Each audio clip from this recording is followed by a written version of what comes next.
Now we are going to see about what is chi-square test for independent sample. So first the chi-square test is to find out there is a significant difference between the variables or not. For that we are going to take one case study regarding the drugs which can cure or not cure based on the research we have collected from 200 samples. So we had a sample of taking 200 patients, those who are taking the drugs which can be cured or not cured. The drugs, this is the observed frequency. In this table we have presented the observed frequency that can be cured and not cured. So the drugs which have been taken cured and the drugs which have been taken but not cured. Not drug taken which is not cured and drug not taken drug for cured. So this is then observed frequency of 200 patients we have taken from the sample. By this we are going to study what is the result. Before taking the result we have to frame an hypothesis. So for framing the hypothesis we are taking two things. One is null hypothesis, another one is alternative hypothesis. In null hypothesis what we are going to say is the drug is not efficiently curing the disease.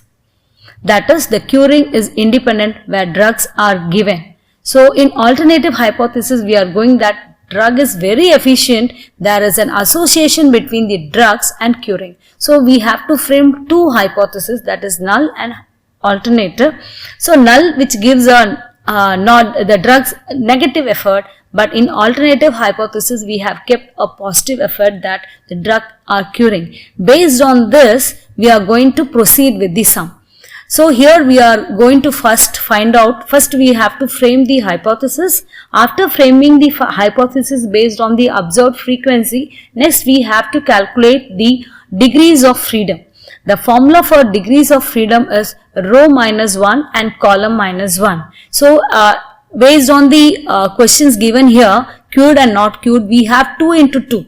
That is drug cured, drug not cured. Not drug cured and not drug not cured. So it is a 2 into 2 way. So the row minus 1 and column minus 1. So the answer what we get is 1.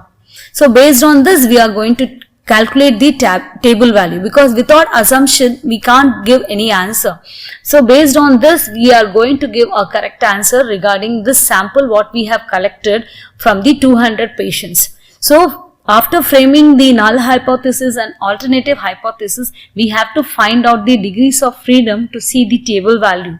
After that, we have to calculate expected frequency. The given is observed frequency. Next, we have to find out the expected frequency. The formula for expected frequency is row total into column total divided by grand total. So, based on these questions, observed frequency from 200 patients what we have observed, like drugs cured are 65 patients, drug not cured is 35 patients, totally 100 patients, those who are taking drug.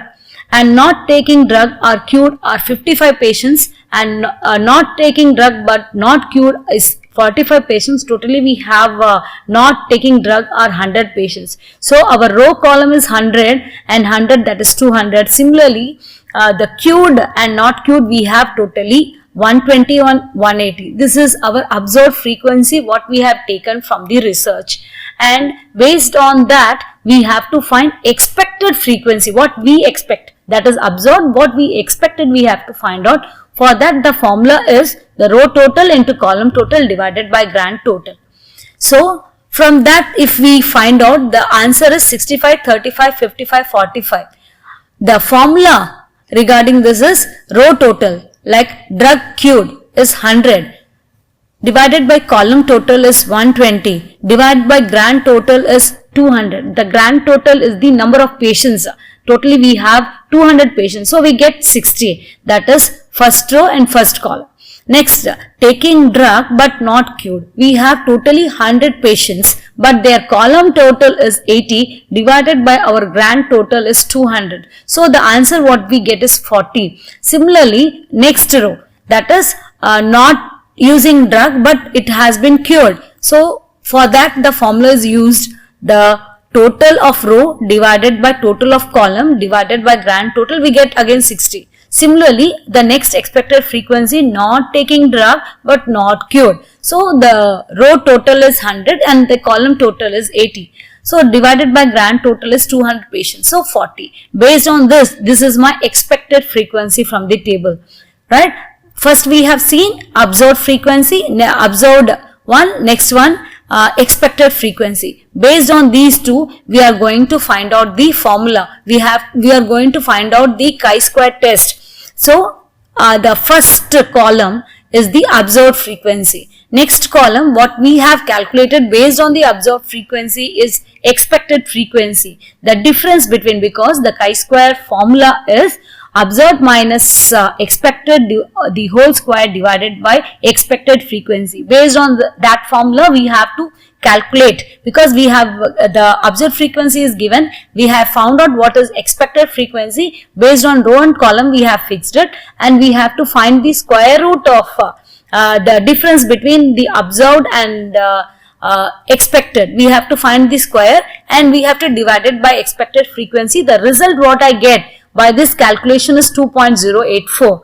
So the degrees of freedom is 1 and our percentage of probability is 0.05 of error, standard error. There is a possibility of standard error is 0.05 because we can't give a 100% sure answer. So we are taking 5% level. So 5% level is 0.05. Based on that, we have to calculate from a table. We have to see the table. We have observed 0.028. That is the answer we got.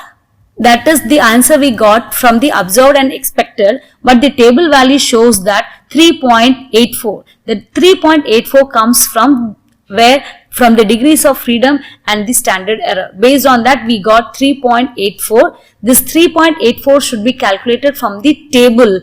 Normal chi-square test table, we will get 3.84. So if we compare both the table value and what we have calculated from chi-square, the 2.28 is our calculated value, which is very less than the table value 3.84. If our calculated value is less than the table value, it means we will reject the null hypothesis.